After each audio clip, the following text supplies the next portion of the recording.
Merci d'avoir choisi TV5 Monde. Bienvenue si vous nous rejoignez dans 64 minutes. C'est l'heure du rappel des titres avec d'abord Barack Obama qui doit s'exprimer dans les minutes qui viennent sur la situation en Irak.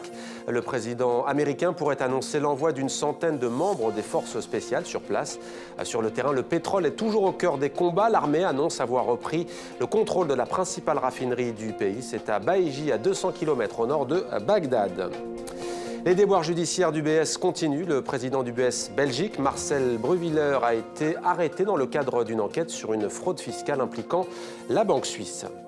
Et puis le nouveau roi sur le trône d'Espagne, c'est fait. Felipe VI a été intronisé officiellement. Il succède à son père Juan Carlos et il promet d'entrer une monarchie intègre et transparente.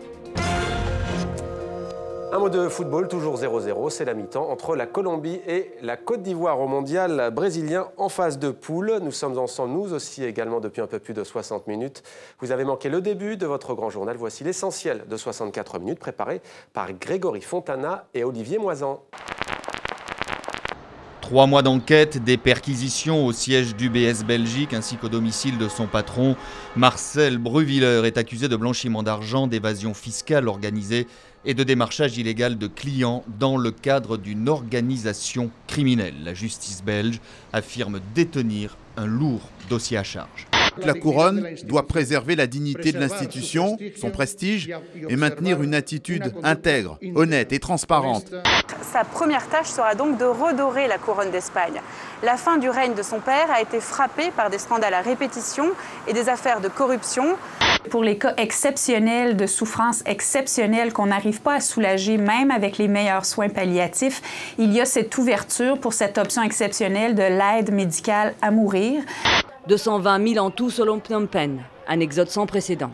Par bus, fourgonnette ou camion de l'armée, ils arrivent des 4 coins de la Thaïlande où ils ont travaillé des mois, parfois des années, avant de fuir le nouveau régime au pouvoir à Bangkok.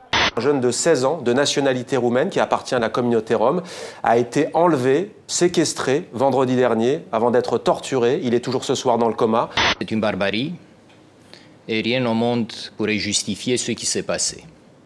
Est-ce qu'il y a vraiment un problème de Roms en Roumanie ou pas? Il y a des problèmes de la minorité rome en Roumanie, mais je me permets de vous contredire. Il n'y a pas de discrimination. 20 ans déjà que le festival du film franco-arabe existe ici à Amman, une date anniversaire qui coïncide avec l'émergence du cinéma en Jordanie. On essaie de se nourrir de ce qui se passe autour de la Jordanie. Il se passe tellement de choses. Les réalisateurs sont très inspirés par ce qu'il se passe, par tous ces événements.